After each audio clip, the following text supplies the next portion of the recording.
Assalamualaikum warahmatullahi wabarakatuh. Saya di sini Hafsah Safrindra akan mempresentasikan tentang hadis tarbawi, yaitu metode tanya jawab. Hadisnya ialah An Umar bin Khattab radhiyallahu anhu qala bainama nahnu inda Rasulillahi sallallahu alaihi wasallam dzata yaumin ittala'a alaina rajulun syadidu bayadi thiyabi syadidu sawadi sya'ri la yura alaihi atharu safari wa la ya'rifuhu minna ahadun hatta jalasa illa nabiyyi sallallahu alaihi wasallam fa asnada rukbatayhi illa rukbatayhi wa wada'a kaffayhi ala fahidayhi wa qala ya Muhammad akhbirni anil islami. Faqala Rasulullah sallallahu alaihi wasallam Islamu ana tashhada an la ilaha illallah wa anna Muhammadar Rasulullah wa tuqimas sholata wa tu'tiyaz zakata wa tasuma Ramadan wa tahujja baita in istata'ta ilaihi sabilan qala sadaqata qala fa ajibna lahu yas'aluhu wa yusaddiquhu qala fa akhbirni anil imani qala an tu'mina billah wa malaikatihi wa kutubihi wa rusulihi wal yaumil akhiri wa tu'mina bil qadari khairihi wa syar'ihi qala sadaqata qala fa akhbirni anil ihsani qala an ta'budallahi ka'annaka tarahu fa illam takun tarahu fa innahu yaraka qala fa akhbirni anis saati qala ma mas'ulu anha bi a'lama minas sa'ili qala fa akhbirni an amaratiha qala anta lida ammatu rabbataha wa antarahu fata urata ala tari'a asyai'i yatatawwaluna fi bunyani thumma antalaqa falabithtu maliya thumma qalali ya Umar atadri manis sa'ili qultu Allahu wa rasuluhu a'lamu qala fa innahu hibrilu atakum yu'allimukum dinakum. Kosakata mufradat. Ana tasyhada, engkau bersaksi, artinya mengakui dan menjelaskan kepada orang lain. Wa tuqimas sholata, mendirikan sholat dengan syarat dan rukunnya. Sholat dalam bahasa al-doa, berdoa. Al-zakat diartikan al-nama, berkembang atau al-turhur, bersuci. Puasa al-saum diartikan al-imsak, menahan, dan haji al-hajj diartikan al-qasdu, mempunyai tujuan ke Makkah. Bil qadari, dengan qadar, ketentuan, ukuran, atau kepastian. Maksudnya kepastian Allah yang sesuai dengan qada atau keputusan Allah zaman azali. As-saati, saat. Waktu di sini dimaksudkan waktu hari kiamat. Amarotiha, tanda-tandanya. Rabbataha, tuannya atau majikannya. Hufata, jamak dari hufa, berjalan, nyeker, tak punya alas kaki. Urota, jamak dari kata uro, telanjang, tak berpakaian. Alata, jamak dari a'ala, keluarga miskin. Ri'a syai'i, jamak dari kata ri'a, pengembala kami. Yatatawaluna, saling tinggi-tinggian, berlomba. Malian, waktu yang lama. Oke, lanjut. Di sini saya akan membahas tentang terjemahannya. Dari Umar bin Khattab radhiyallahu anhu berkata, suatu hari ketika kami ada di samping Rasul, datanglah seorang laki-laki yang berpakaian sangat putih, berambut sangat hitam, tidak diketahui dari arah mana dia datang, dan tidak ada yang mengenalnya di antara kami seorang pun. Sehingga dia duduk mendekati Nabi dan menyandarkan kedua lututnya pada kedua lutut Nabi, dan meletakkan kedua telapak tangannya ke atas kedua pahanya. Lalu berkata, hai Muhammad, beritakan padaku tentang Islam. Kemudian Rasulullah bersabda, Islam itu bersaksi bahwa tidak ada Tuhan selain Allah, dan bahwasanya Muhammad itu utusan Allah, dan kamu menegakkan sholat, menunaikan zakat, berpuasa Ramadan, dan pergi haji ke Baitullah jika mampu. Kemudian orang itu berkata lagi, kamu benar. Umar berkata, kami heran. Dia bertanya dan dia membenarkannya. Lalu dia berkata lagi, beritakan padaku tentang iman. Kemudian Nabi bersabda, kamu percaya pada Allah, para malaikatnya, kitab-kitabnya, rasul-rasulnya, hari akhir, dan kamu percaya pada takdir baik dan buruknya. Lalu orang itu berkata, kamu benar. Kemudian dia berkata lagi, beritakan padaku tentang ihsan. Lalu Rasulullah bersabda, kamu menyembah Allah seakan-akan kamu melihatnya, Dan jika kamu tidak dapat melihatnya, maka sesungguhnya Allah melihat kamu. Orang itu berkata lagi, beritakan padaku tentang hari kiamat. Kemudian Nabi bersabda, tidaklah orang yang ditanya tentang hari kiamat lebih tahu daripada yang ditanya. Lalu dia berkata lagi, beritakan padaku tentang tanda-tanda hari kiamat itu. Lalu Nabi bersabda, di antara tanda-tandanya, jika telah muncul budak melahirkan majikannya, dan kamu melihat orang yang berjalan nyeker, tidak beralas kaki, telanjang dan miskin, berlomba membangun berbagai bangunan. Kemudian pergilah orang tersebut, maka diamlah aku beberapa waktu. Kemudian Nabi bersabda kepadaku, hai Umar, apakah kamu tahu siapa yang bertanya itu? Saya menjawab, hanya Allah dan Rasulnya yang mengetahui. Nabi bersabda, sesungguhnya dia adalah malaikat Jibril datang kepadamu untuk mengajarkan kamu tentang agama kamu. Hadis riwayat Muslim. Kemudian penjelasan tentang syarah hadis. Hadis di atas mengajarkan pada para sahabat dan kita semua tentang rukun agama, yaitu ada 3 perkaranya, iman, Islam, dan ihsan, serta tanda-tanda hari kiamat. Ketika malaikat Jibril menjelma seperti seorang laki-laki yang berpakaian putih dan berambut hitam muncul di hadapan Nabi. Namun para sahabat tidak ada yang tahu dari mana munculnya seorang putih tersebut. Tahu-taunya dia ada di hadapan beliau. Fa'asnada rukbatahi illa rukbatahi, menyandarkan kedua lututnya pada kedua lutut Nabi dan meletakkan kedua telapak tangannya ke atas kedua pahanya. Pada kondisi seperti itu, mendidik etika atau adab para pelajar di hadapan seorang alim atau gurunya.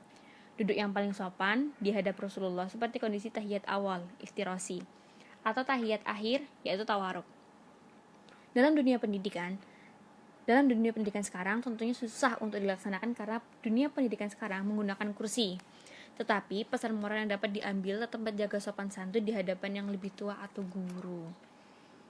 Kemudian laki-laki itu memanggil nama Muhammad sebelum bertanya sesuatu. Ya Muhammad, hai Muhammad. Jibril memanggil nama Muhammad tanpa memanggil jabatan beliau seperti Allah ketika memanggilnya dalam berbagai tempat dalam Al-Quran.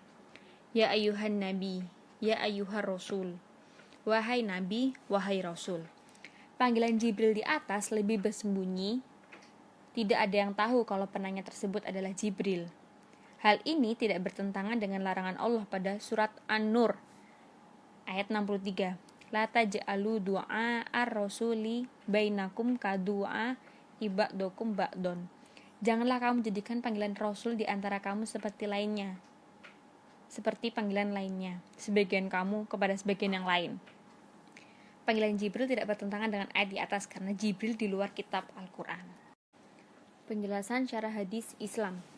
Pertanyaan Jibril kepada Nabi yang pertama adalah, apa itu Islam? Beliau menjawab, Islamu anatasyhada alla ilaha illallah.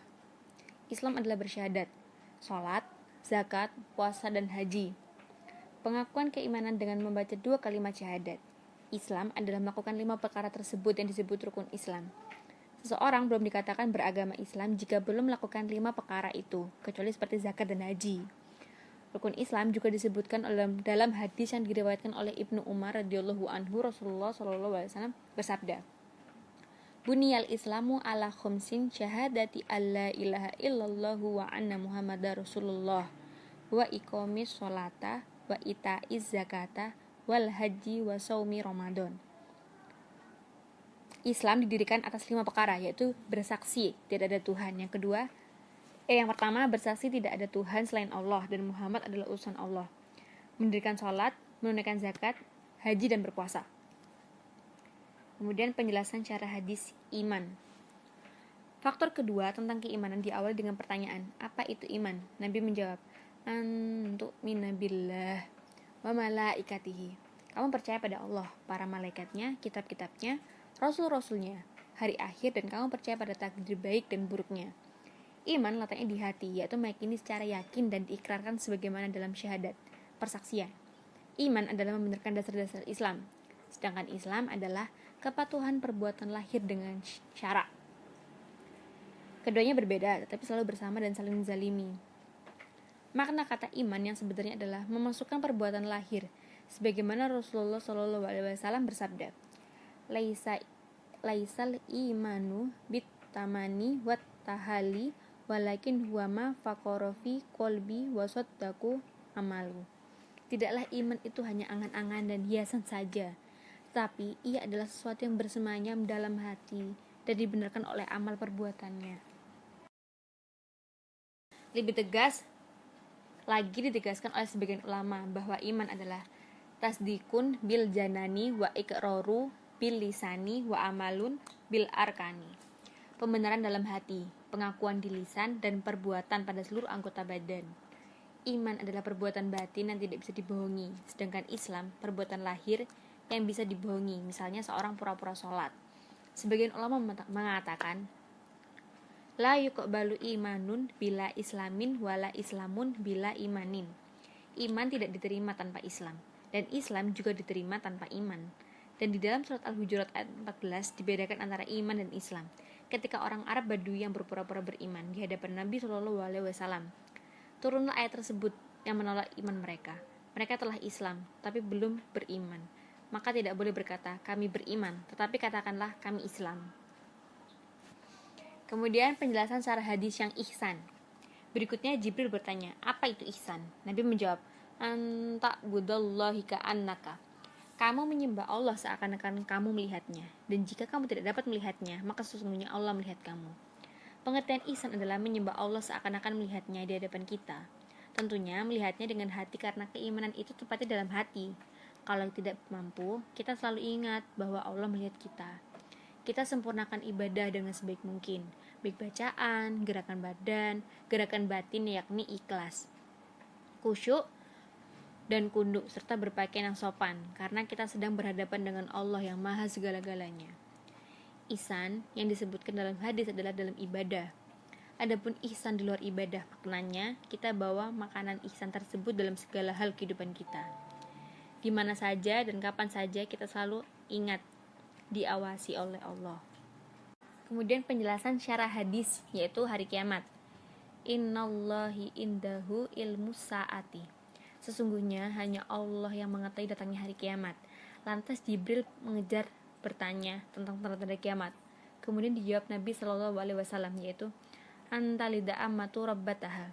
Di antara tanda-tandanya, jika telah muncul budak melahirkan majikannya, dan kamu melihat orang yang berjalan nyeker, tidak beralas kaki, telanjang dan miskin, berlomba membangun berbagai bangunan.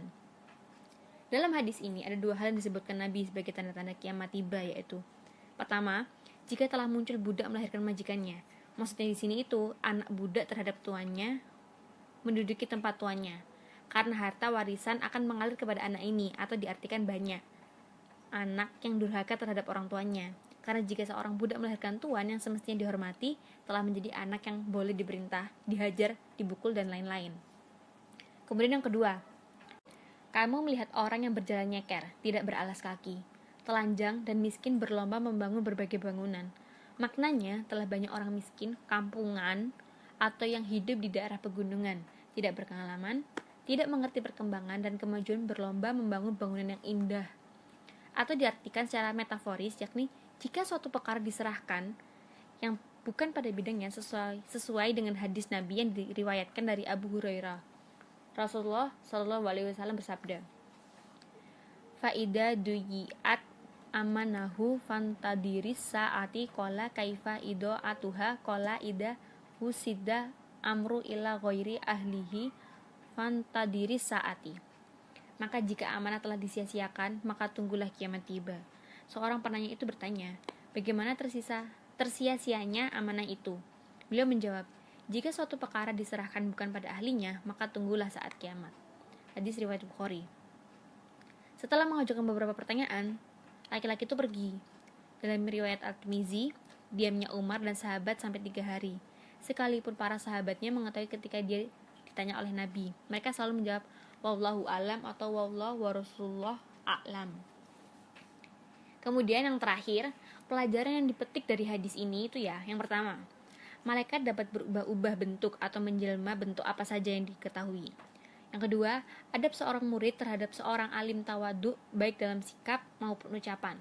Ketiga, Islam dan iman jika berkumpul, iman diartikan perbuatan batin atau hati, seperti yang disebutkan dalam rukun-rukunnya. Sedangkan Islam diartikan perbuatan lahir, seperti zakat, sholat, puasa, dan haji. Yang keempat, iman, Islam, dan ihsan dinamakan agama atau rukun agama. Kelima, penyampaian agama yang dilakukan malaikat Jibril kepada Nabi Shallallahu Alaihi Wasallam menggunakan metode dialog dan tanya jawab. Keenam, Allah tidak memberitahukan pada siapapun tentang kapan terjadi hari kiamat, tetapi hanya diketahui tanda-tandanya. Ketujuh, bagi manusia harus mendekatkan diri pada Allah dan bahwasannya Allah Subhanahu wa taala selalu mengawasinya. Dan yang terakhir, metode pembelajaran tanya jawab 3 arah antara Jibril dengan Nabi, antara Nabi dengan sama sahabat, yakni antara guru dengan murid, dan antara murid dengan sama murid. Sekian presentasi saya, yaitu metode tanya jawab. Jika ada yang mau bertanya, silakan bertanya. Wassalamualaikum warahmatullahi wabarakatuh.